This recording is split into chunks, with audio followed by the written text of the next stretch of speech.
Hello everyone, আজকে আমি আর মাসি যাচ্ছি 100 বছর পুরনো ডাকাত কালীবাড়ির মন্দিরে যাওয়ার জন্য আমি আর মাসি বেরিয়েই পড়েছিলাম। আজকে কিন্তু আমাদেরকে দাদা নিতে আসবে মন্দিরে যাওয়ার জন্য। তো দেখো, দাদা কিন্তু আমাদের গাড়ি করে নিতে চলে এসেছে আর আমরাও কিন্তু গাড়িতে উঠেও পড়েছি। এখন যাচ্ছি মন্দিরের দিকে।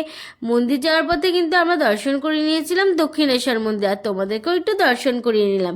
তো চলেই এসেছিলাম আমরা সেই পুরনো ডাকাত কালীবাড়ির মন্দির।